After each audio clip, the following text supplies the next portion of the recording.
Howdy folks, this is Brian, and here's some not advice.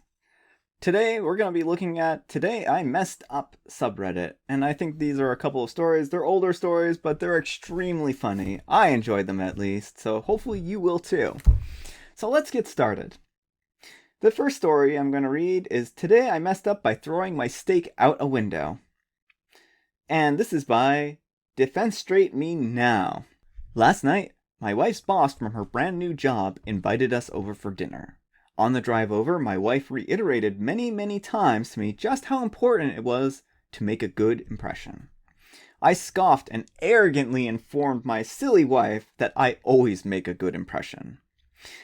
My wife's boss is a single woman in her 50s, so it was just the three of us. We chit-chatted over drinks and salads and seemingly to be really hitting it off. She laughed at my well-timed, perfectly appropriate jokes, and my wife seemed pleased. Soon she brought out the main course, a nice big juicy steak for each of us. I began to cut into my steak, and I was discouraged to discover how undercooked it really was.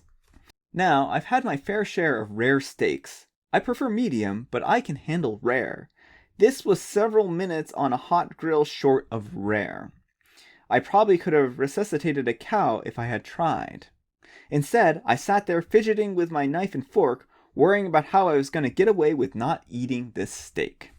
Claim veganism? No, I'd already feigned great enthusiasm upon seeing the steak. Just then, our hostess excused herself to the kitchen to take care of some dessert preparations. As I looked across the fancy dining room table at the open window of this third-story apartment, a cartoon light bulb appeared over my head. I knew I had to be decisive, realizing that she could return at any moment. I committed. I grabbed the steak with my hand, gently shook the juice off, and executed a perfect throw right through the center of the open window. Here's the big mess up. The window wasn't open. It was the cleanest freaking window that I've ever seen in my life. That is, until my mostly raw slab of steak slammed up against it and slowly slid down, leaving a trail of bloody juice in its wake. My wife, whose steak was nice and medium rare, was unaware of my predicament, turned, jaw dropped, and stared at me like I was an alien from another planet. This look slowly morphed into more of a "there is no place in this planet that you can ever hide from me" expression of demonic anger. My wife's boss heard the thud of the steak on the impact and quickly came. She took in the scene, the steak sitting on the windowsill, the bloody trail, my empty plate, then gave me an inquisitive, puzzled look. I didn't know what to say. It felt like a minute of silence, but it was probably 3 or 4 seconds. Finally, the best I could manage was, "I'm so sorry. I am such a klutz. I don't know. I was just cutting it."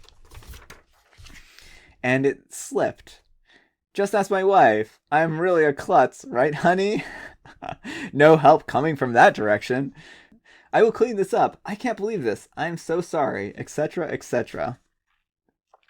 Both women continued to stare at me like I had escaped from the loony bin. As I smeared the blood around the window with my cloth napkin, dusted off the steak, and continued to mutter my incoherent explanation, I know no one was buying my story. I knew what I had to do. I sheepishly returned to the seat and proceeded to eat every bite of that disgusting, cold, chewy, bloody, raw steak. I remained pretty quiet for the rest of the evening.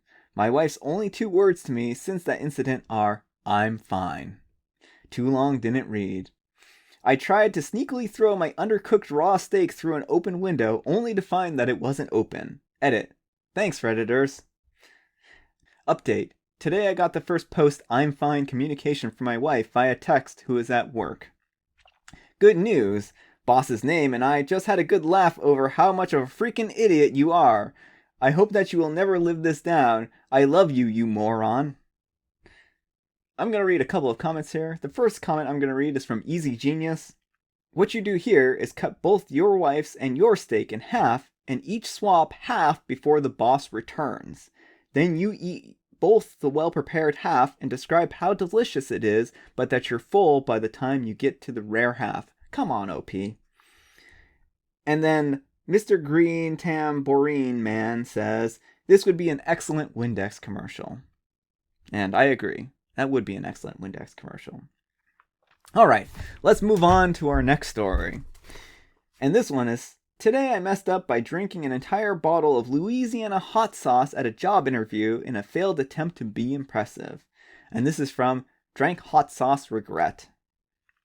I have had a number of job interviews recently that went poorly and did not result in securing employment. I started to think that I needed to do something during the interview to really stand out, to be impressive, to be unique and highly memorable. I thought it could be risky, but it might work. I came up with the following idea. After concluding the interview, after a couple of handshakes, etc., when leaving the room, I would stop, turn around and say, there's one more thing you need to know about me. Then pull out a bottle of hot sauce, down the entire bottle, and slam it on the ground and say, I can handle the heat. Nod confidently and leave the room. Boom. I imagined that they would be really impressed and wowed by such a performance. Well, it didn't pan out the way I thought it would. It was only a small bottle of hot sauce. I figured it would be no big deal to actually do. I should have tested this at home first, but I didn't. I was a bit nervous during the interview, but I was determined to follow through with my plan. So I started exactly as I described above. I was leaving. I turned around, maybe with not as much swagger as I had imagined in my head, and I declared, there's one more thing you need to know about me. I pulled out the bottle of hot sauce. I almost dropped it. And I started to open the bottle. In my head, this was all one swift, quick motion, like an electric Indiana Jones, but instead I fumbled and had a tough time getting it open. It felt like a nightmarish eternity, but it was only probably 20 seconds. Enough time for one of the interviewers to ask me what I was doing. I didn't answer directly. Instead, after getting the bottle open, I repeated, there's one more thing you need to know about me, but stuttering. Then I guzzled down the entire bottle of hot sauce. I instantly regretted it. My mouth and throat felt like lava was swirling around inside of me. I immediately started to gag and loudly cough. I was crying involuntarily, tears hardcore streaming down my face. I was sweating like a terrible fool. I desperately tried to scream, I can handle the heat, but I just kept coughing before I could get anything out. The interviewers were all standing up looking at me in horror and confusion. A few seconds before I threw up all over the floor, I knew it would happen. I tried to hold back, but I couldn't. I threw up all over the floor. It hurt as much on the way out as it did on the way in, if not more so. The vomit felt like flaming barbed wire shredding its way through my neck. I should mention the disturbing amount of fiery mucus was also leaking out of my nose uncontrollably. After I finished throwing up, I could not bear to look at the interviewers. I hoarsely mumbled an apology and started to stumble as quickly as possible out the door. I have never been more ashamed in my life. I didn't get the interview. Alright folks, hopefully you thought that was as funny as I did. I was laughing the entire time I read those off the first time. I couldn't help but laugh. Hopefully you enjoyed it though.